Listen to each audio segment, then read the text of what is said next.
morning, good morning, good morning, good morning. Maybe. Hello, come on. I know it's first thing in the morning. Perhaps some of you, maybe we're a little bit caffeine light to start off with, but we can have a little bit of fun. So welcome to this first session of the morning. My name's Lavelda Vincenzi. I'm going to be your moderator on this particular stage. This session is all about unwavering ambition, the private sector in a shifting geopolitical landscape. So in this session, we're going to explore one powerful question. In a world that is defined by disruption, how does ambition continue to hold steady? We're facing geopolitical turbulence, economic strain, and a growing public pressure for organizations to lead differently. But alongside all of this complexity, we have opportunity. An opportunity for resilience, opportunity for rethinking what partnerships can look like in the future, and for climate action to build in a way that is long-lasting and thinks beyond short-termism. So we'll be exploring how businesses, how institutions, and how leaders are navigating in this moment. What's changing? What are they keeping? And more importantly, what does it really take nowadays to lead with purpose? So to open this session, we're going to be joined by somebody who's helped shape the conversation globally, a systems thinker who is challenging short-termism and an advocate for long-term regeneration in leadership. Please welcome to the stage the co-president of the Club of Rome and one of the world's leading voices on sustainability, policy, and system change, Sandrine Dixson-Declève.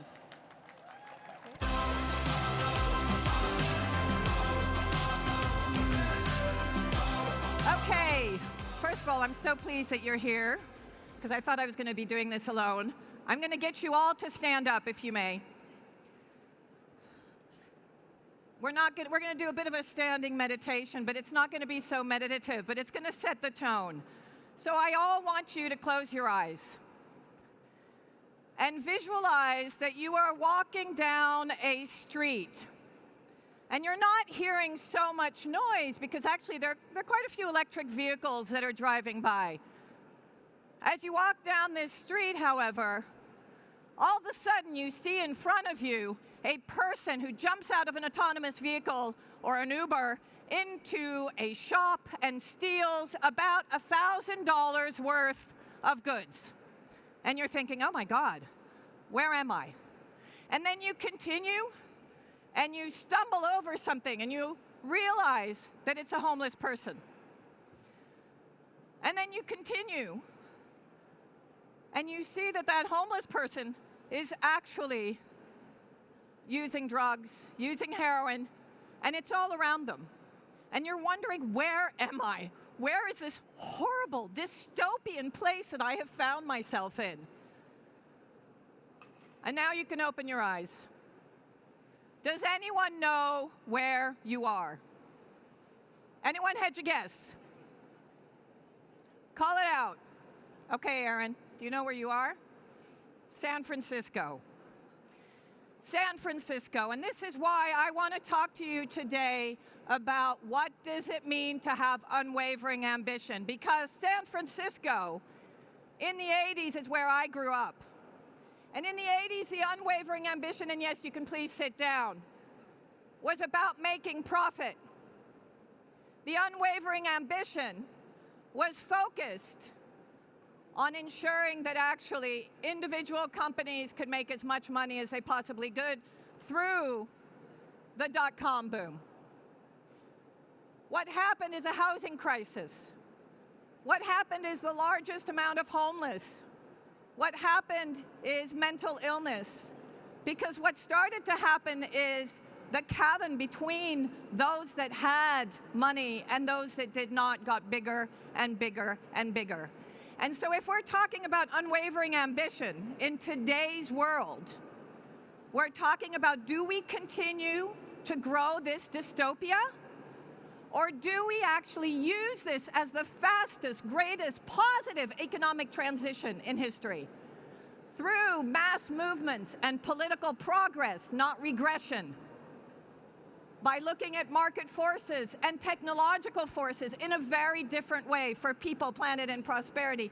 Not just to look at zero carbon, because some of the interest in San Francisco and the Bay Area was about technology for zero carbon, but they forgot a big factor: poverty, inequality, wealth distribution. So the fact of the matter is that my 3 Ps, my vision of change, has been around how do we shift from profit, power, and patriarchy. And apologies, those men that are in the room, because I'm sure that not all of you are suffering from the penis effect, but we do see that the tech bro brotherhood is. And the fact of the matter is that we need to shift to people, planet, and prosperity. So what does that look like? That looks at something that Otto Scharmer, my dear friend and colleague at the Club of Rome, would call shifting from an ecosystem to an ecosystem, shifting from the me to the we. That should be the way in which we look at unwavering ambition. An ambition to think about a society that services people, planet, and prosperity, to ensure that we're not eroding democracy by becoming egomaniacs that are only looking at profit, power, run by a patriarchy that is not thinking about anyone else but themselves. Someone just told me this morning that Google stocks have gone up by 45%. While people are suffering in the United States, we have the largest urban breakdown in the US than we've ever seen. There is something dysfunctional. So how do we get to that ecosystem? What does that look like concretely? Because it can't just be an alternative future that seems to be some kind of very far away niche opportunity. It needs to be driven by an understanding of the big elephants in the room. The first elephant in the room is the morality gap. What happened to a leadership that understood that actually a thriving society means thriving business? That an unthriving society is not good for business? What about wealth distribution? We have now across the global north a life satisfaction reduction rather than augmentation, even though we have more people that are making more money. We have less wealth distribution than we've ever seen. We need to tax the wealthy, and we need to tax, in particular, the profits coming from the type of economic behavior that we do not want. We need to understand that shareholder value is dictating everything. That when we have brave CEOs that do have unwavering ambition, that they are told that they cannot continue with that ambition because it is not bringing enough short-term profits. We need to think about extractive GDP economics that have been fundamentally based on productivity and not based on ensuring that we value education. The United States today, and this is what we call the American dream, 50% of American citizens have a literacy rate of 6th grade. What happened to the incredible education that I grew up with? The best education in the world was in California. We haven't placed a value on well-being. We haven't placed a value on access to health care. We need to look at climate discrimination, because while we have a poverty issue and an inequality issue, we also are seeing that it is the most vulnerable that are getting hit by climate change, and yet they are not the ones that hold the wealth and global well-being and the cost of inaction. The fact that actually we know that the cost of inaction is now surpassing the cost of action. So let me lead you through why we are doing all of this. Because the corollary of the 3 Ps, the power, the profit, and the penis effect, is now what I call the 3 Ms. Think about it. Why are those tech bros running now for the money? Predominantly, they are thinking about molecules and minerals to make sure that their AI revolution that is servicing them, is going to make as much money as possible. And this evening, I will be arguing on the debatable panel with the New York Times that actually AI is not regenerative. AI is degenerative, and focus predominantly on money for the few, not for the many. That is why global well-being has decreased so substantially, because that morality gap has shown us that GDP growth plus population growth plus climate change has reduced well-being and has increased high social tension. And you can see this in the work that we've done in our book, Earth for All, A Survival Guide for Humanity, where actually social tension has increased and average well-being has decreased. And if anyone's interested, at the bookstore, there are copies of our book in French and in English, and I'll be doing a signing, that's the little publicity stint, sorry, at about 12:15 this afternoon. Here's one of the major elephants in the room. As we unpack it, you can see that actually within country wealth distribution has recently been moving in the wrong direction. And we can see that the top 1% richest are really actually getting most of the wealth these days and accumulating that wealth and not being taxed on that wealth. If you've got Warren Buffett, who says that his secretary or housekeeper is actually paying more tax than himself, you know that there's a problem. But what's really important is to understand how much that has evolved since 1978 and the amount of social tension and distrust that we're seeing. And this picture is linked to the United States, where we can see that actually CEO salaries in the US since 1978 have grown by 1,460%, in comparison to employee salaries that have grown by 18%. Inflation, in parts, between 20 to 30%. So the fact of the matter is that we truly have a big problem here. Again, unwavering ambition for what purpose? And within this geopolitical world that is being determined by a tech bro society that wants less wealth distribution and more of the me culture rather than the we culture, how do we transition, working with the private sector, working with other governments to show that the American way is not the way? How can we show that actually we need to shift? Because again, if we are talking about climate, and we are here at a climate conference, the fact of the matter is that the CO2 responsibility is also on the shoulders of the wealthiest. And we know that fossil fuel companies make 2.8 billion windfall profits per day globally untaxed. And everybody is saying, hold on, just transition? The funds? Where do we get the funds? Where do we get the capital to go towards decarbonization? Too difficult. Hold on, the capital's right there. 2.8 billion per day. Just tax it. And then redistribute it. And then make sure that we start to enter into a very different relationship between the North and the South. Because again, the impact and cost of inaction is huge. All of the studies now that have been coming out just this past year, as we have hit 1.5 degrees, demonstrates that at 1.5 degrees, we will lose at least 3% global GDP this year. And that at 3 degrees, we could lose upwards of 10% global GDP, even 17 in the most vulnerable countries. So my question then is, if we are going to continue on a neoliberal path of traditional economics that is based on productivity, why would you do that? Because you know you're going to lose GDP anyway. So why not buffer your economy by measuring what matters?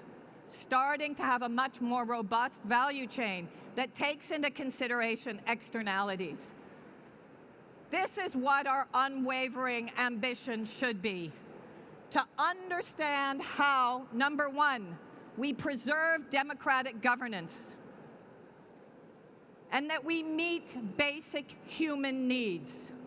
Coming back to my example in San Francisco today and so many other urban centers across the globe that are reflections of the way in which we have totally disconnected the needs of people with our governments and the way in which they are governing. We need dignity for all, but we need to absolutely transform our economy from a GDP-based economy and an over-financialized economy where shareholder premise rules to an economy of well-being. We need to account for environmental and social risks and integrate that into our economic decision-making. This should be our unwavering ambition as a collective, as actors within the economy, and understanding that we have to tax the rich. This doesn't mean that profits are unacceptable, but it means that not being taxed for what you make is. We have to understand that there needs to be a link between what are public goods, what is ownership, and socialize the rewards of social and environmental social commons. Create just transition funds, universal basic dividend, and ensure that we actually bring people on this journey of transformation. That should be our unwavering ambition, to do this together. Ladies and gentlemen, but this means that we cannot just do it in the global north. It means that we have to change our relationship with the global south and correct the inequity between the north and the south. This has been created by outdated mechanisms under the Bretton Woods institutions, the IMF, the World Bank. We need to look at debt cancellation, but we need to understand what are the structures to enable us to do that. And we need to think about special drawing rights and special mechanisms to enable the global south to thrive, to grow, but in a very different way. Again, that should be our unwavering ambition. And yet, on Monday, we were told that actually Trump has decided that we need to go back to GDP, we need to go back to the Bretton Woods, and the US has to have more control of the World Bank and the IMF. I'm almost finished, and I'm going to finish with this. We have to shift from a tech bro patriarchy and increase the agency of women, youth, and workers to drive the economy and also our future. Ladies and gentlemen, we do have an alternative future. That alternative future is about a well-being economy. That alternative future is about reducing social tension. That alternative future is about the way in which we bring the private sector, companies, corporates together with people to understand how we build an economy of change for the people, for planet, for prosperity. Thank you very much. If we do not do this now, then when? Thank you.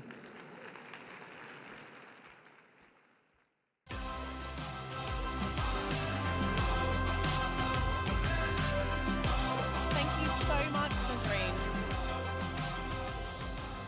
Thanks, Sandrine. What a powerful introduction.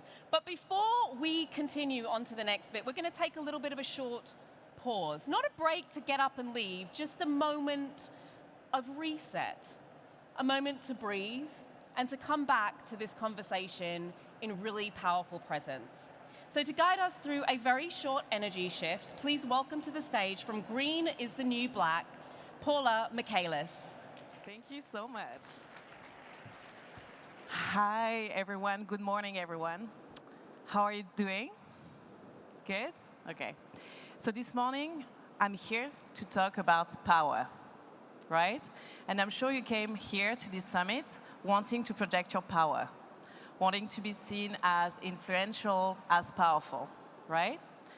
But today I'm here about sharing some awesome ways to increase your power authentically. Because power can be destructive, but it also can be deeply healing. And when we think about a deeply healing power, here's what I believe. I believe it's about being present.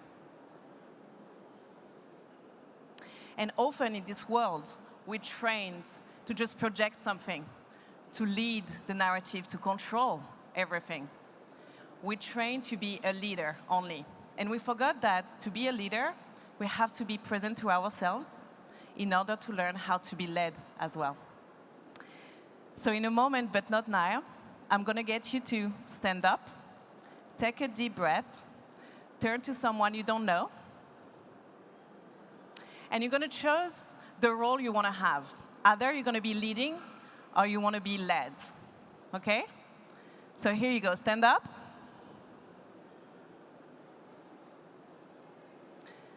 Turn to someone you know or you don't know, preferably you don't know. Just turn your body to this person. Say hi. Take a deep breath with me. And just decide the role you want to have. Either you're going to be leading or you're going to be led. Just decide within yourself and discuss the role with your partner.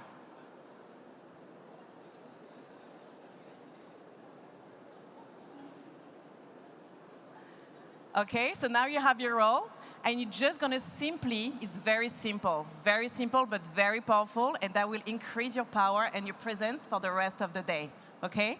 You're just going to look at each other's eyes without saying any words,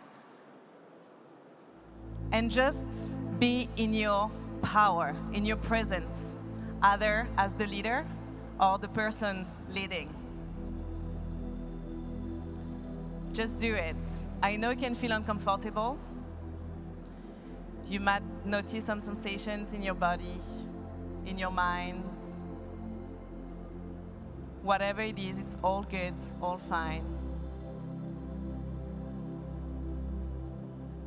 Just take this moment to really being present with yourself and with your partner.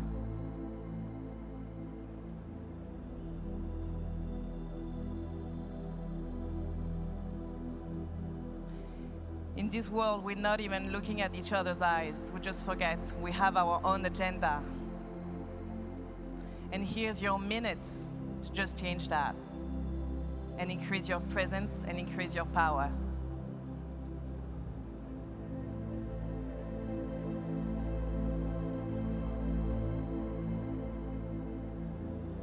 Notice the stories which are happening in your minds.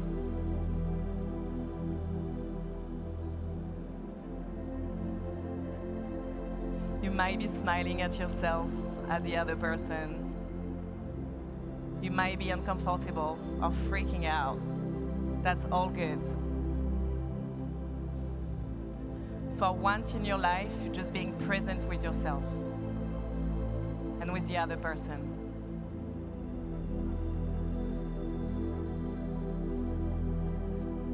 Okay, we're gonna take a deep breath now in the eyes with your partner. 1, 2, 3, in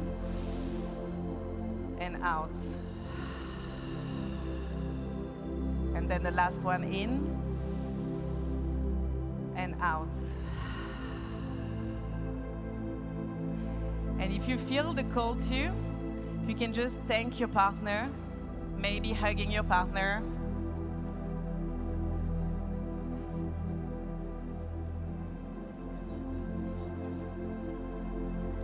And I hope you enjoyed this little moment. And this exercise is here for you at any time now. And I wish you a great rest of your day. Thank you.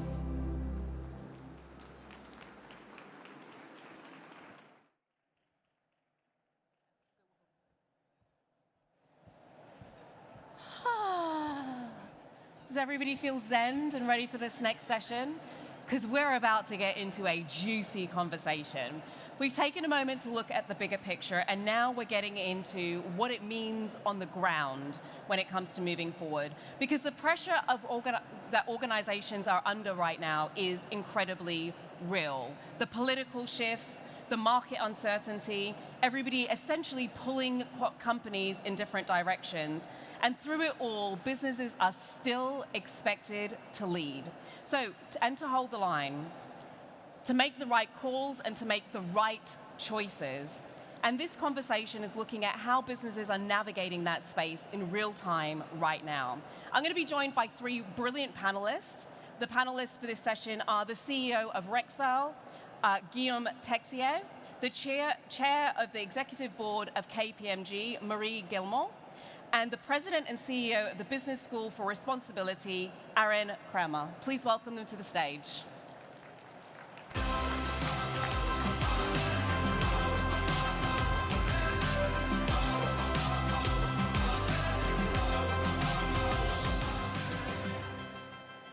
Hello, hello, welcome. We have a lot to cover and not a lot of time to cover it in, so I'm going to dive straight in with the tough questions. Guillaume, I'm going to start with you. We're seeing companies right now scale back their commitments when it comes to climate, and others are holding really steady. What do you think is actually making the difference in terms of those companies that are pulling back versus those that are almost doubling down? Look, I think first of all, when you're running a company, your job as a CEO is to assess where the world is going and to keep the direction stable in this direction. It's not about short term, it's about long-term vision. Now, I'll take an example. You cannot afford to take sharp turns. If you turn left and right every year, depending on where the wind is blowing, then you're going to lose your ecosystem. You're going to really lose your customers, lose your employees, and you're not going to be able to do it efficiently. I will take an example that I know best, which is my company.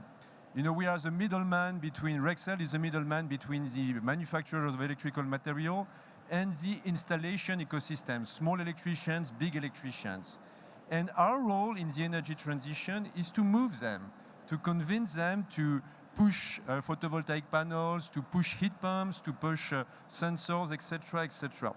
And to do that in a world which is quite conservative, requires a lot of consistency. You cannot afford to change direction. So I think that's really, really important. And the second thing, to come back to your question, the second thing which makes the difference between companies which do it, which take this direction and keep it, and the others is probably also to what extent you are able to transform the constraints into opportunities.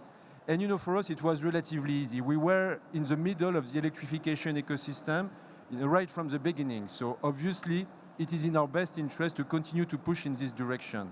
But for other companies, it's a little bit more difficult, and they need to pivot their business models, which is something which may require effort. So I think that's what makes the difference. Yeah, turning the constraints into opportunities. Aron, in your line of business, you see a lot of organizations. Are you seeing a trend between the difference between those that are scaling back and those that are really doubling down and wanting to push faster? First of all, I'd like to agree vigorously with what Guillaume said. No company can afford to go back and forth and back and forth. That's not strategic. You lose the trust and faith of your investors, your employees, your customers. That's not a solid approach. Look, two things are happening at the same time. One is that the cost and impact of climate is growing, and it's growing exponentially by the day, and that creates costs, that creates uncertainty, that creates the urgency to act, and that's very important. At the same time, the complexities of the transition are very real. Companies are struggling to achieve their Scope 3 goals, for example. Why is that? It's partly because the supply of clean energy is not distributed well everywhere that it needs to be. And so there are a lot of uncertainties, there are a lot of dependencies, and so on. In this situation, there's a lot of debate over whether companies should scale back their goals. It won't surprise you that I will say, I don't think that is a good idea. And I think companies need to stay focused, as Guillaume says, on the future, and we need room for aspiration. Companies should not be deterred by the fact that achieving their goals one year to the next may be challenging. We have to keep to the North Star of where we need to get, and it is a clean energy economy, and we need to make the things happen and shift business models to make it possible to achieve those goals. So I love the idea of a North Star, because the North Star isn't going anywhere. We can't just keep flip-flopping. Marie, I could see you nodding your head yes quite profusely there. Yes, 100% aligned with that. To me, the leadership is really key in this moment of truth, because leadership means purpose, and this is a North Star, and you have to really reflect on the mission of your company and stick to that, and this is absolutely key to stay at the helm in this moment. And second, leadership also means a vision, and I do agree that we have to onboard people with a positive and inspiring narrative today. So we have to have that, and we have not to say we have to change overnight the business model. We have to combine performance, to combine investment for the long term. We have to innovate. So this is why we have a strong need for a compelling vision. And finally, it's also courage. And some CEOs need really to launch, engage very bold conversation in the room today, because not only you have to convince your teams, middle management to act, but deliberately you have to convince your investors, your all stakeholders, and board members sometimes are also keen to engage in this. Marie, I love that you brought up the word courage, because let's face it, leaders are wrestling with trade-offs, right? We've got short-term pressure to meet the immediate goals, and that's got to be balanced against the longer-term ambitions, and I think that's probably some of what's seeing people scale back. So how should leaders decide what they keep and what goes, so we're not just, that trade-off isn't creating so much tension? Aron? Well, businesses face complicated decisions about trade-offs all the time. Let me add to the point about having a North Star, but also say that companies and business leaders need also to have some red lines, some things they will not give up. And my good friend Sandrine spoke about men in the San Francisco Bay Area, guilty as charged, but not a tech bro, I have to say. So I'll defend myself a bit there. But I think there has been a lack of courage, and American businesses and American business leaders are not defending their red lines, are not, and let me give one specific example. There is an attack on the term DEI in the United States, and in fact, the current administration has informed companies in France that they have expectations of French companies as well. Well, I think business leaders need to remain focused on the fact that our societies are growing more diverse by the hour. Demographics tell you that. And so there are some things that you cannot trade off, and one of them, in my view, is an ongoing commitment to inclusive workplaces, inclusive economies, respect for diversity, which at the end of the day is about nothing more than basic fairness. So that's something you can't trade off. That should be a red line that companies and business leaders won't cross.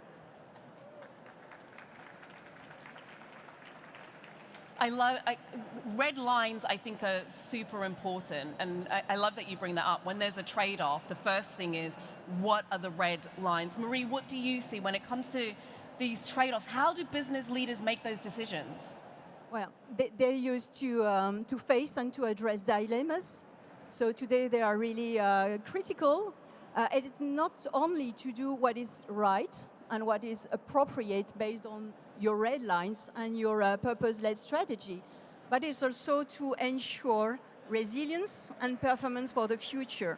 So they have to be right based on facts, based on measurement, and they have to consider the timeline of the shifts, the allocation of CapEx investment that they have to put on the table to invest. But really, this is the way they can ensure performance for the future.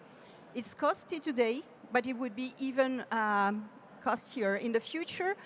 And it's not only, it could be a disaster in terms of financials, but also in terms of reputation. And what I see is that leaders really do pay attention to reputation today in terms of financial, but also social and environmental branding. So it's also a matter of thinking of long-term reputation. It would be remiss of me not to pop over to you, Guillaume, as the business leader on the panel. How are you at Rexel tackling these trade-offs? You know, I think first of all, we live in a world of constraints, for sure. And I can have all the courage I want. If I ignore the constraints, I'm not going to be the CEO for long. So at some point, you need to find the right path. And I think the path is to keep the direction. And then if you keep the direction, you can accelerate, you can slow down, you can change a little bit the wording of what you do, but you want to go always in the same direction. And a good example for us is what's happening in the US. I mean, the US for Rexel, it's the largest country by far. And obviously, talking about sustainability, energy transition, those days, in a world and in an ecosystem which is quite conservative, is not that popular. But that being said, we continue to go in the same direction, and we have very interesting discussions with our customers and employees, because we need to explain why. And it comes down to what you were saying. First of all, first argument, it's about the long-term interest of the company. It's my job to try to understand where the world is going, and to steer the company in this direction so that we are there early compared to others. It's in our best interest, and they understand that. And also, it's in our best interest short-term in many cases. In many cases, we uncover opportunities for our own customers. They can go into new segments, they can install solar panels, they can install energy-saving devices. It's a question of us educating them to that and to bringing them new short-term opportunities. And last but not least, when you're talking about diversity, that's exactly what we are doing. We are telling them, hey, you know what? In a world where finding good people is extremely difficult, diversity is not a constraint. It's an opportunity. So, those are interesting discussions, but I believe that if you keep the same direction, adapting maybe the words and adapting the speeds, you can really be consistent and continue to go in the right place. What I'm hearing underneath that is where some business leaders are looking at the challenges and the constraints and adjusting so much for the short term that they're almost making up, we have to look at this short term thing because the short term, it doesn't lead into the long term. What I'm hearing you're doing at Rexel is going, well, we're going to look at the long term, and ironically, it seems to have short term benefits. Yes, exactly. That's exactly what it is. I mean, for us, it may be a little bit easier, but I truly believe that in most economic sectors, you can find this path of transforming a constraint into a short-term benefit. Fabulous. So one thing I am interested in, we kind of touched on diversity a little bit, Aron. Who are we paying attention to now that we weren't paying attention to, let's say, 5 years ago? And how is that shaping how businesses and organizations are leading and acting in this new world? Aron, as you touched on diversity first, I'll jump in with you first. Well, it's very interesting because in some ways, the answer to your question is who you listen to has changed fundamentally, and in some ways it hasn't. So I think one group that companies have to pay attention to are employees, and I'll apologize to Marie, I'm going to cite a survey from Deloitte and say that they do an annual survey of employees globally. 61% said they felt their company should be paying more attention to climate, more attention to diversity. So you always have to listen to your employees. But the way things have changed is, I think we who believe in the transitions we're talking about here are not listening to the people who are just going about their daily lives trying to make it through.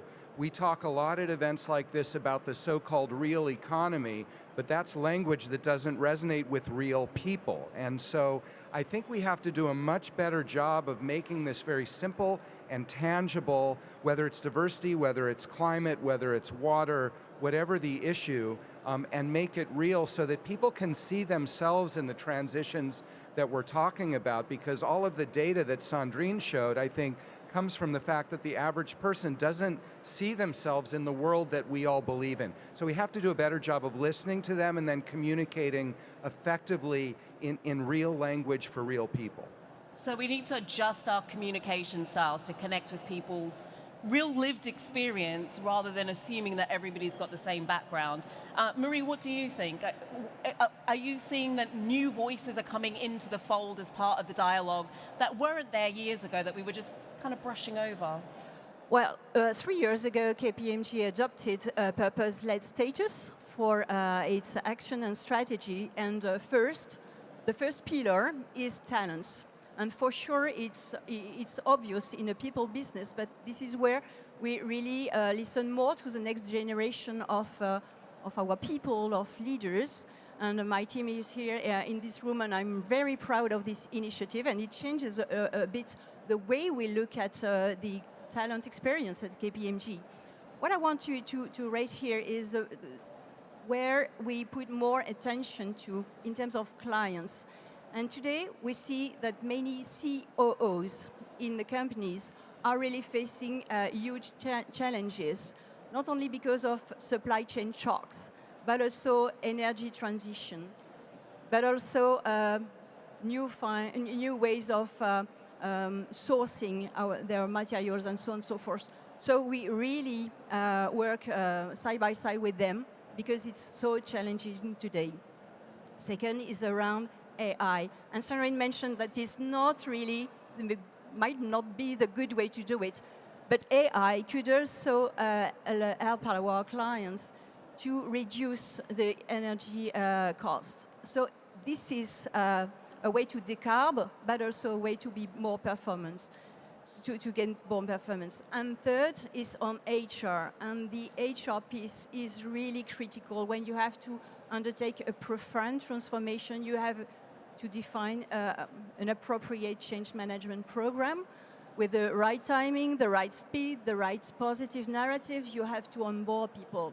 You have to change objectives, incentives, and this is really what we are doing with our clients. Love that. So I'm hearing that there's new people, senior executives within organizations that historically weren't necessarily engaging in the same way, now starting to really feel the pressure. Guillaume, I kind of need some real life examples from you. Give me some examples. What, in your line of business, do you find that there are new clients, customers, individuals you're listening to now that perhaps you weren't paying as much attention to 5 years ago? I think compared to 5 years ago, we pay much more attention to two categories of people, the pioneers on one hand and the laggards on the other hand. And I'm going to start with them. We pay a lot of attention to small customers, small electricians. They are far away from sustainability, far away from change now. They have to face, on a day-to-day basis, the trade-offs that you were talking about, Aron. The trade-offs between the cost of products and the benefits. It's difficult for them to explain sustainability to their own customers. And I think paying a lot of attention to them, to the way to educate them, giving them the tools, the pitches to push sustainability is something which is very important because that's how you move the needle. And then pioneers also.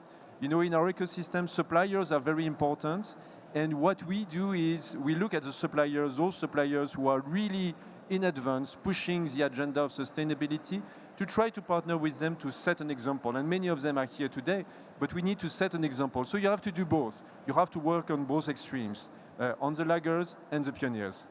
I love that. I think a lot of people, the pioneers are almost the easy ones. We get them on board and eventually the laggards would catch up. So I love that you say, we need to work with the pioneers, but we also need to take a few steps back and think about those people who aren't on board yet and what can we do to support them to move forward.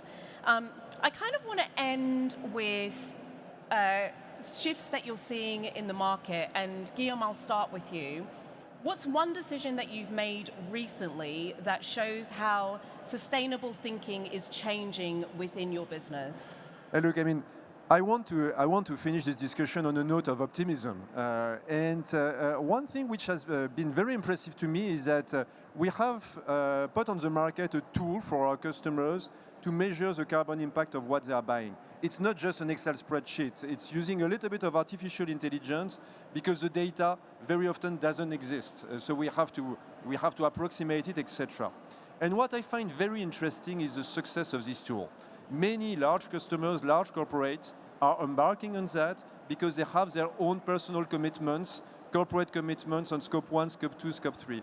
And what it tells me is that obviously political ambition is very important. But for the first time in decades, I think that the energy and the commitments of the private sector has the ability to also relay it. And so the government ambition may be a little bit weaker in some countries, but private companies, the movement is gone, and nothing is going to stop it. I love the movements there.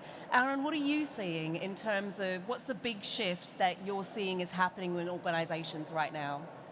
I think the big shift is taking big goals, big ambition, big language, and making sure it gets put into action. So I'll give you an example, something I've had the privilege of participating in.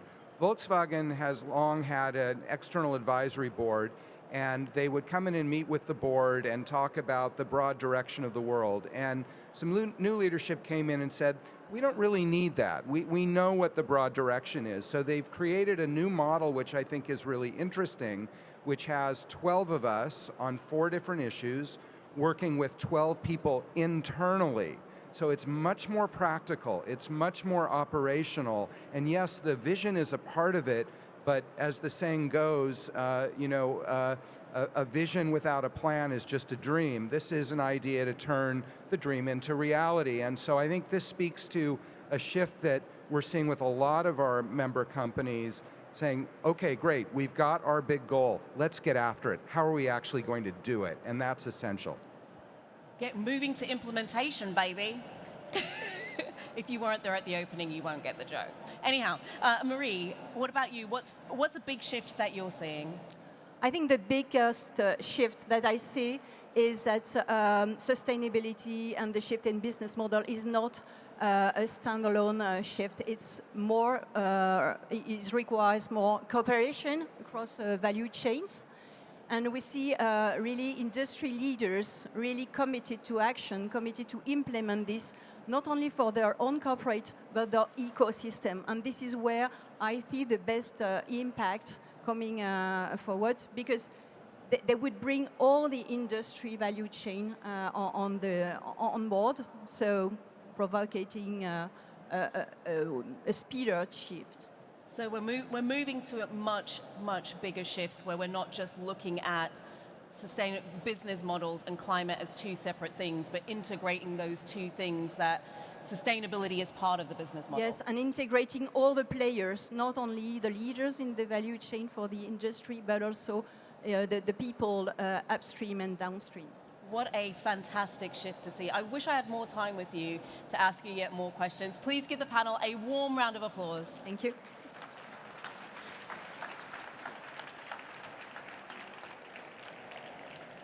So we've heard from companies that are adapting in a shifting world, and businesses don't operate in vacuums. There's cities, there's geopolitical situations, there's institutions to work with.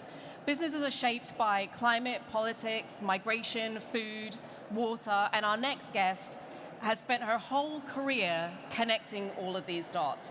From grassroots communities to global institutions, she's had a potted career as the former president of WWF France, a former executive of the UN Convention to Combat Diversification, the special envoy of the French president on the global environment, the UN EPD director, and now she's part of the special convoy for the French president of the global environment. Please welcome on stage Monique Bardot.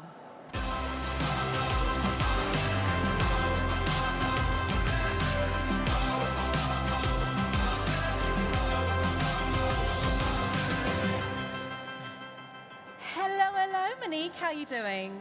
I am fine. Hello to everybody. So from an international, you've got loads of international experience, and you do see some of the biggest intersections between climate, migration, and inequality. What do you think really needs to shift nowadays for us to be able to build a more fairer, but also a more resilient, but also a fairer global economy? I think that first we need to stop taking the subject in silos. You have here passionate people about climate change. Mm-hmm. In other fora, you will meet people who are passionate about biodiversity.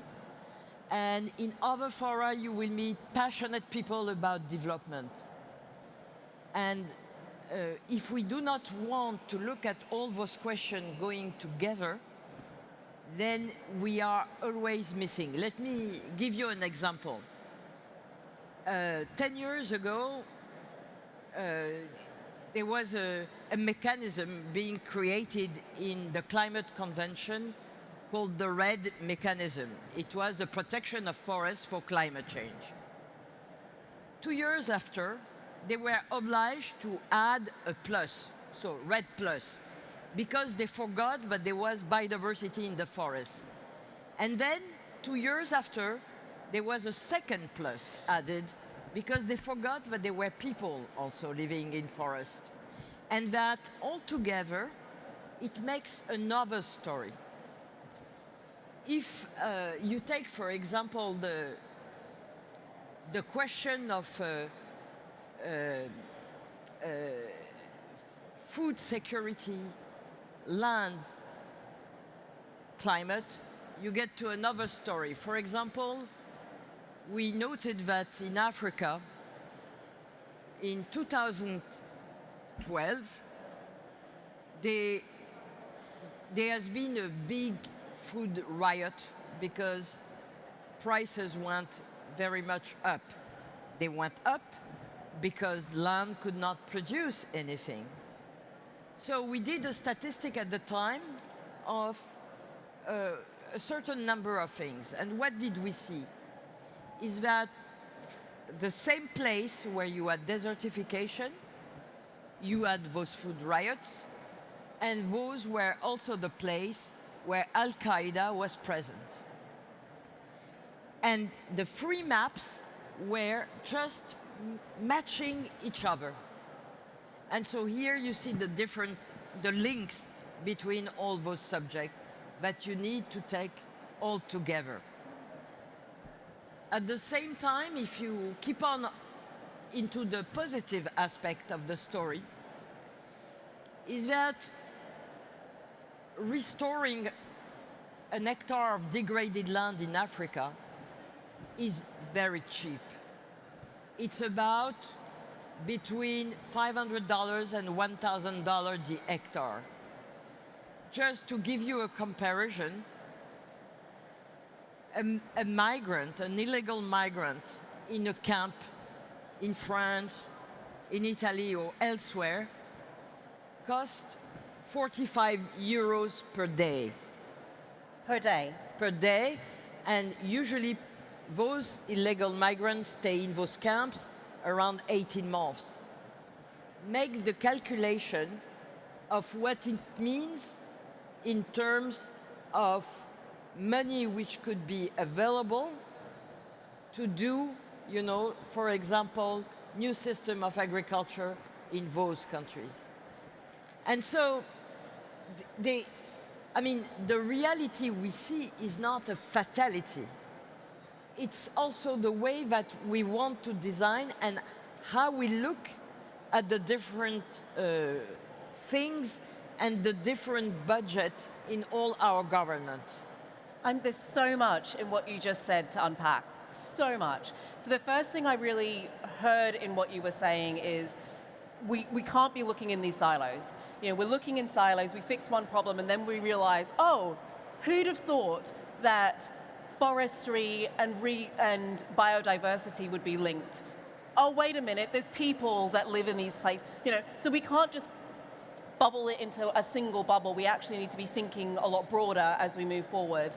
And this notion that, the other thing that I really picked up on is this notion that maybe there's not enough money, but when we look at the allocation of funds, there are ways we're spending money right now where if we redirected it, we'd probably have more than enough money to be able to move forward some of these big climate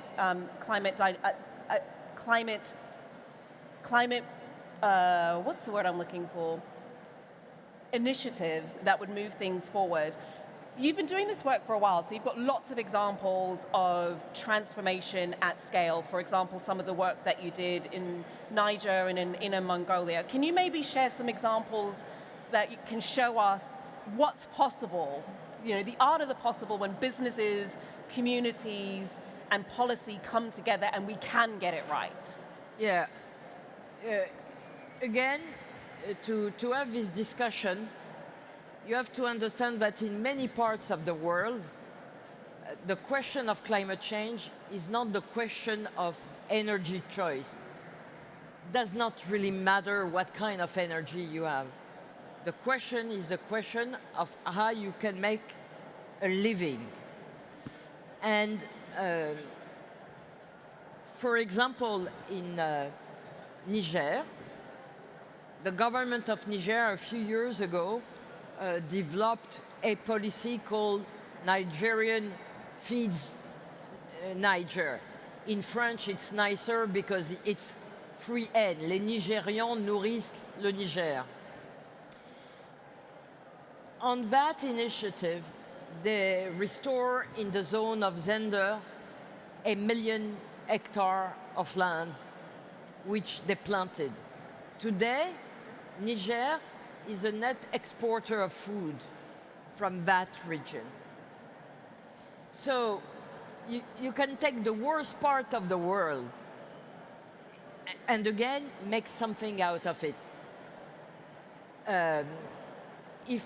Before talking of Inner Mongolia, in China also, there has been a program which has on a part of China called the Plateau de l'Eus, where they decided to go for a 4 million hectares of agroecology and actually agroforestry. That program, which has been financed largely by the World Bank, has proven to have taken 6 million people out of poverty. Say that number again. 6 million. Billion or million. Oh, 6 million people out of poverty from a single project. Yeah, on that region. And we have seen also, this is right now looked at by scientists, that region, which was really a dry region of China, where actually now rains are coming back because of the way the trees have been planted into all that ecosystem, which is again a 4 million hectares on one tenant. And so, different level. Of course, the project of China has not the same financial cost than the one of Niger, but it works. Now, also, let me give you two other examples. One of a private bank. A few years ago, Mirova, which is a subsidiary of Natixis, launched what we call the Land Degradation Neutrality Fund. And it was, at the time, the largest impact fund not dedicated to energy. That fund is now $350 million. All of it has been spent. They're going on phase 2, which is another 350 million into this kind of subject. And so, clearly, in all those programs, which are not pure mitigation for climate change, but nature-based solution, you have all kinds of incentive also to create economic development linked to what you are doing. And you need to do that, because at the same time, you are touching upon, for me, the crisis which is even more important than the one of climate change, which is the one of biodiversity. Because on climate change, we can adapt a little bit. In biodiversity, the day you lose it, it's game over. You can't bring it back. When it's gone, it's gone. And not in a good way. We're not selling something here. You can't restock it. So it's really helpful to hear that these nature-based solutions allow for the cross-collaboration that we're talking about and solves for a multitude of problems. So it solves for climate, it solves for employment, giving people a livelihood, bringing them out of poverty. It also solves for biodiversity. And so linking back to what you sort of said at the beginning around, we've got to start thinking beyond the silos. We can't simply be thinking about solving for one thing. These nature-based solutions are a route forward that allows for different parties to collaborate in such a way that we actually magnify the impact of the result that we get.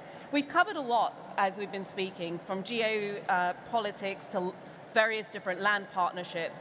If you could shift just one mindset in the way that people in this room are thinking, something that you think would just move the needle considerably, what would that be? If there's one thing we could walk out of this room and say, if we flick that switch and start to think about climate like this, we could really make a huge movement. Well, again,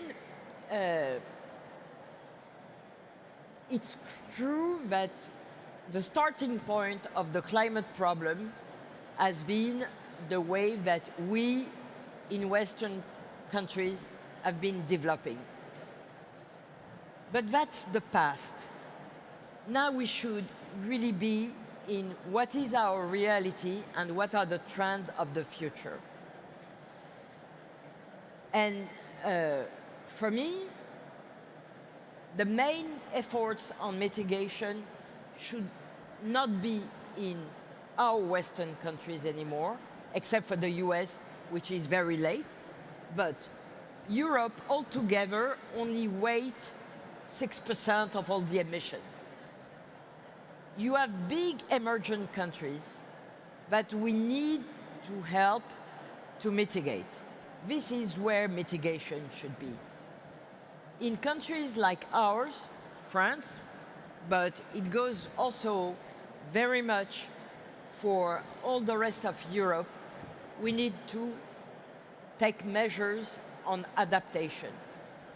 More we last of taking those measures, and more the cost of it is going to be important.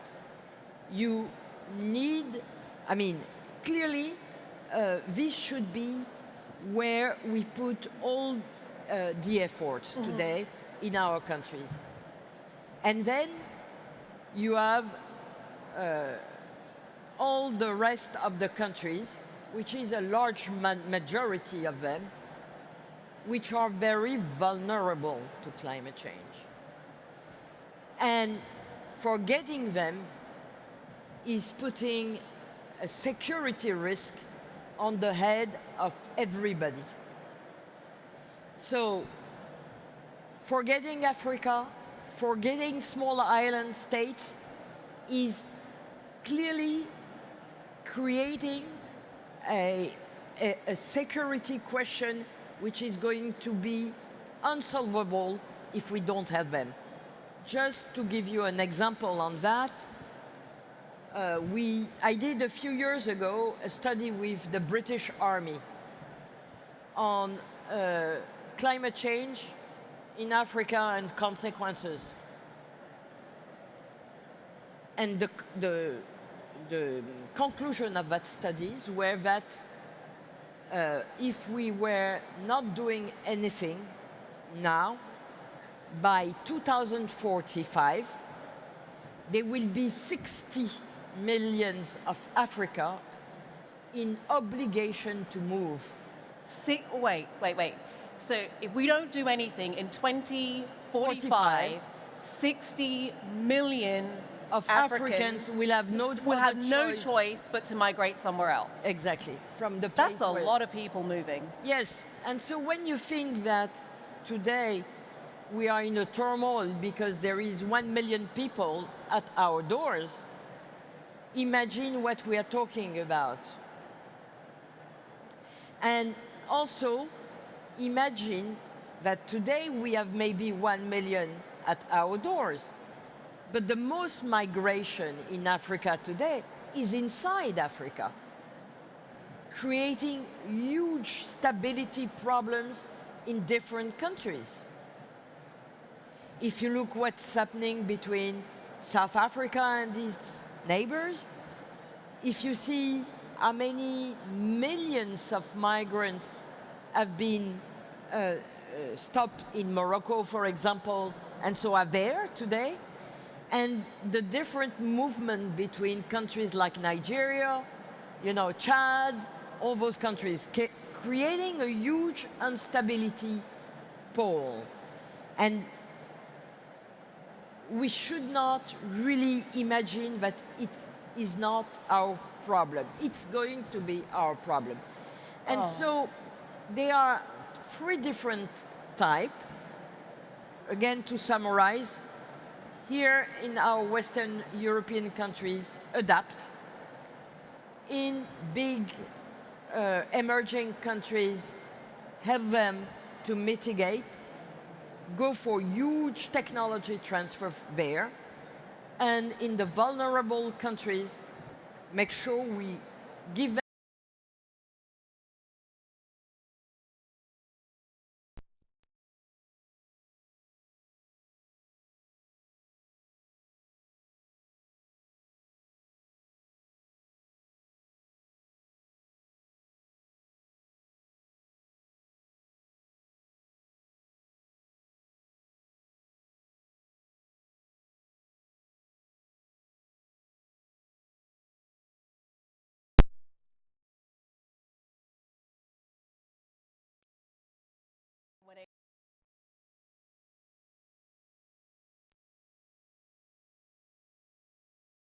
We've got to act. We've got to act now, and we've got to act in a much broader way to be able to have the impact. Monique, this has been a conversation. Thank you so much for your time. you. Please give her a really warm round of applause. Thank you, bye-bye. So that concludes this session today. I'll be back on this stage at 2:30 this afternoon. But in the meanwhile, have a fabulous day. Enjoy the rest of your day at Change Now. Take care.